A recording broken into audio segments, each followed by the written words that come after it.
कल शनिवार है। मम्मी का कॉल आया था, तो क्या मैं मम्मी पापा से मिलने चली जाऊं?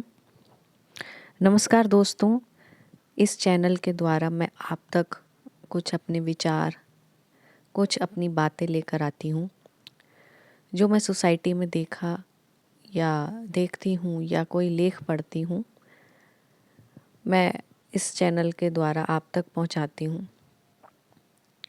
देखो, जब भी कोई लड़की शादी करके जाती है तो देखो कैसे एक दिन में पराई हो जाती है। आज इसी टॉपिक के ऊपर मैं कुछ अपने विचार रखूंगी। देखो, 20, 21, 22, 25 साल जिस माँ बाप ने हमें पढ़ाया, पहला अक्षर उन्होंने पढ़ाया, पहला कदम उन्होंने चलना सिखाया, माँ ने इतने दर्द सह के हमें जन्म दिया, पापा ने इतनी मेहनत करके हमें बड़ा किया, हमें पढ़ाया लिखाया,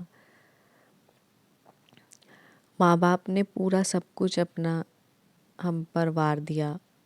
इतने जीवन के जब बच्चे को सबसे ज़्यादा ज़रूरत होती है जीवन में हमें, उस वक्त माँ बाप हमें देखभाल करते हैं हमारी।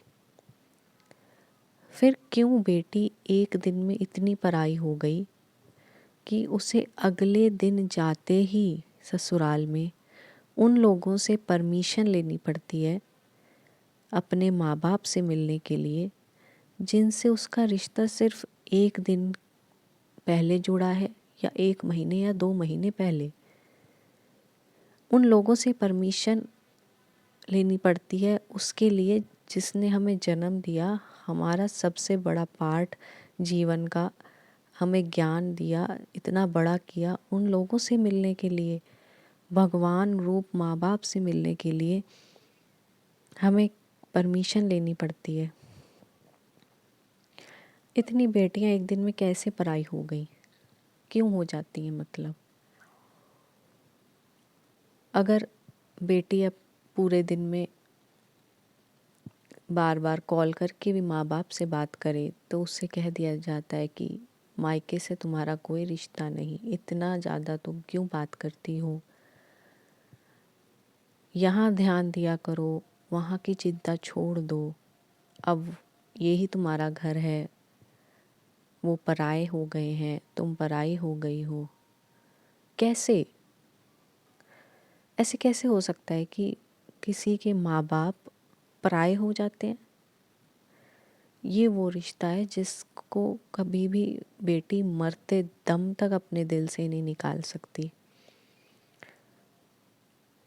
वो हर सांस में अपने माँ बाप को याद करती है। अगर क्या हो गया अगर वो दिन में 2-3 बार अपने माँ बाप से बात कर ले तो क्या वो किसी की चुगली कर रही है? क्या वो अपने दिल की बात अपने माँ बाप से भी नहीं कर सकती? वो इतनी पराई हो गई। बेटियां अपने दिल की बात अगर माँ बाप को कह दे ससुराल जाने के बाद तो बहुत बड़ा कह देते हैं कि गलत बात है, तुम्हें नहीं करना चाहिए। अगर वो अपने दिल की बात कह भी रही है, उधर से उसकी माँ उसको समझा भी रही है, तो इसमें क्या बुरा है? वो किसी की बुराई नहीं कर रही, सिंपल वे में भी कोई बात कह रही है। मतलब वो दिन में छुप छुप के बातें करती है, छुप छुप के अपने माँ बाप को याद करके रोती है, तो उसको क्यों हक नहीं है कि अपने माँ बाप से 2 मिनट बात कर ले या थोड़े थोड़े दिनों बाद उनसे जाके मिलाए? कोई गुनाह तो नहीं है ये। उसी माँ बाप ने परवरिश दी है जो वो दूसरे घर जाकर इतने अच्छे संभाल लेती है उस घर को, और फिर उसी माँ बाप से बात करने के लिए कह दिया जाता है कि ज़्यादा बातें नहीं करनी।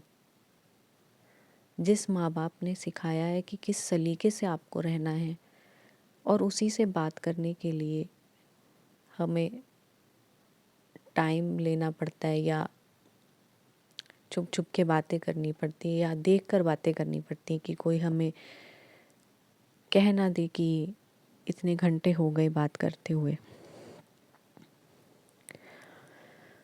माँ बाप एक ऐसी चीज़ है जिसको हम भूले नहीं भुला सकते। ये तो मरते दम तक हमारे साथ जाएंगे। मुझे लगता है ये आवाज़ सारी बेटियों की होगी जो शादी करके दूसरे घर जाती हैं। अगर वो जिद करके कभी एक दिन एक्स्ट्रा भी रह जाएं अपने माँ बाप के घर, तो उनको डर लगा रहता है कि दूसरे दिन जाकर उनको वहाँ पर डांट ना पड़े कि तुम एक दिन क्यों ज़्यादा रह आई।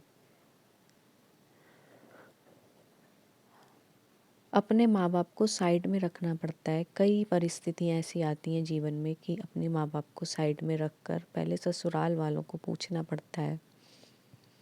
अच्छी बात है, सबको रेस्पेक्ट हमें देनी चाहिए, चाहे मायके वाले हों चाहे ससुराल वाले, पर हमेशा ही इन लॉज का ही पलड़ा क्यों भारी। इसमें कोई डिसरिस्पेक्ट की बात नहीं है, पर वो अपने माँ बाप को कैसे छोड़ दे, कैसे भूल जाए, कैसे वो जिम्मेदारियों से हट जाए। जब उसके माँ बाप को उसकी ज़रूरत होती है तो भी वो गिनती के दिन लेकर जाती है कि तुम इतनी तारीख तक वापस आ जाना, यहाँ गुजारा नहीं चलता।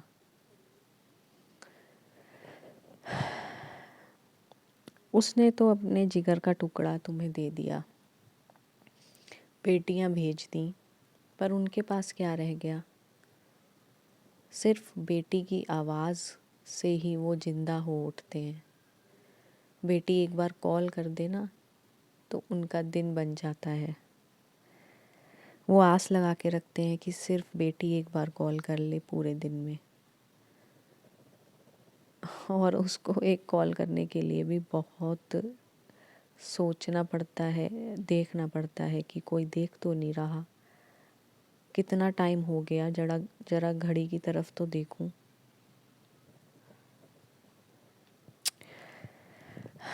सबका रिस्पेक्ट करना चाहिए हमें, ऐसी बात नहीं, पर बिल्कुल बेटियों को इस तरह से दूर कर देना माँ बाप से, वो भी कहीं हद तक समझ नहीं आता। उनके पास क्या ही रह गया बेटियों को विदा करने के बाद। एक के घर से डोली उठी, दूसरे घर चली गई, वहाँ रौनक हो गई, पीछे अंधेरा ही रह गया। अब वो आस लगा के बैठे हैं कि अगले महीने बेटी आएगी, 2 दिन के लिए आएगी, 3 दिन के लिए आएगी। इसी के साथ मैं आज का वीडियो ख़त्म करती हूँ। आपको मेरे थोड़े से भी विचार अच्छे लगते हो इस चैनल पर तो ज़रूर सब्सक्राइब करिए, चैनल को लाइक करिए, वीडियो को। ये सीरीज़ दिल की बात मैं शुरू करूँगी। आज पहली वीडियो है दिल की बात की। अगर ये सीरीज़ आपको अच्छी लगे तो लाइक करिएगा, और मैं इस चैनल पर कोशिश करूँगी कि मोटिवेशन चीज़ें लेकर आऊँ। 1-2 वीडियोस पहले भी डाली हैं, वो यूट्यूब से रिलेटेड मोटिवेटिंग वीडियोस थी। अब मैं दिल की बात सीरीज़ में आपसे कुछ इस तरह की ही बातें करूँगी। आपको मेरी बातें अच्छी लगें तो सब्सक्राइब करिएगा, लाइक करिएगा। कुछ कहानी के ज़रिए या लेख के ज़रिए आपसे मिलती रहूँगी। तब तक के लिए नमस्ते।